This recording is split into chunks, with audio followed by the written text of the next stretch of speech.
Bien, l'agriculture du département, mais plus globalement de France, est la meilleure agriculture du monde. On le dit de tous les jours, d'ailleurs on ne le dit peut-être pas suffisamment, c'est pour ça que je vais le dire 2 fois, on a la meilleure agriculture du monde. Vous avez raison, il faut le dire. Dans le département de l'Ain, on a les meilleurs agriculteurs et les meilleures agricultrices de France. On a une diversité absolument importante avec des process de production importants, avec bien entendu du bio, mais aussi du conventionnel, du raisonné. On a une diversité qui est exceptionnelle avec une production, comme certains l'ont dit tout à l'heure, importante dans notre département. On a des collaborateurs et des collaboratrices dans notre département qui sont compétents, qui sont sérieux, qui sont motivés. Et bien entendu, quand on a des jeunes agriculteurs, quelle que soit d'ailleurs leur provenance, eh bien, on a un service important et on leur donne sans aucun doute l'envie, on leur donne l'accompagnement nécessaire pour qu'ils puissent monter un projet, alors que ce soit des hommes ou des femmes, quel que soit d'ailleurs leur âge, eh bien, on a des compétences pour les accompagner, pour qu'ils montent des projets qui tiennent la route. Donc vous encouragez aussi les jeunes à innover. Bien sûr. Alors il faut qu'ils soient motivés, il faut qu'ils innovent. Alors on a une petite problématique tout de même dans notre métier, c'est qu'on a le plus beau métier du monde sans aucun doute, mais on ne gagne pas suffisamment d'argent, on en gagne un petit peu, mais pas tout à fait assez. Et c'est vrai que si on pouvait remonter un petit peu tout cela, ça serait très bien. Et si on pouvait être un peu plus reconnu, bien entendu, et bravo bien entendu aux journalistes et entre autres au Progrès, je ne sais pas où est le directeur, il est là, pour ces beaux articles. Alors des fois il y a des articles un petit peu moins beaux, mais en règle générale, non, en général ils sont pas mal.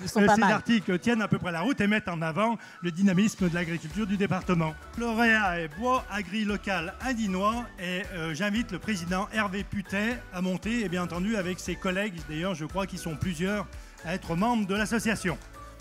Je dirais ça tourne en rond. Là on arrive un peu, on n'avait pas vraiment de solution et on s'est repris en charge quelques éleveurs, quelques agriculteurs avec le réseau de la fédération des CUMA puis la chambre, pour se dire qu'est-ce qu'on peut faire. On s'est réunis. Le but c'est de toutes ces haies, on les voit, le bocage, c'est de trouver une valorisation. Parce qu'aujourd'hui, l'entretien, depuis 25 ans, 30 ans, n'est pas vraiment fait. C'est un peu à l'abandon. Enfin, moi, en tant qu'agriculteur et tous les collègues, faire du bois l'hiver, il n'y en a plus beaucoup qui le font. Les haies vieillissent.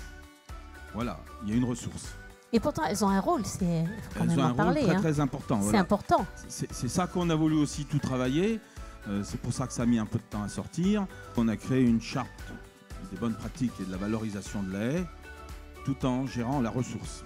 La valorisation, il y a plusieurs sources sur le bois. Il y a encore le bois traditionnel bûche, bien sûr. Il y a le bois plaquette qui peut servir de chauffage. Moi, je fais partie de la CUMA de Luzerne à l'Écheroux. Notre source, en grande partie, c'est du bois plaquette pour sécher sur les intersaisons. On essaye d'être autonome, quoi. Voilà. Et après, il y a le paillage. Le paillage en élevage, parce que la ressource en paille, elle est quand même compliquée. Et, voilà. Et ça, c'est de mettre tout le monde en harmonie et de trouver des solutions pour avancer, quoi. Eh bien, bravo, messieurs. Bravo pour votre engagement. Je vous laisse recevoir votre trophée des mains du président de la Chambre d'agriculture. Messieurs, allez donc poser devant notre magnifique panneau.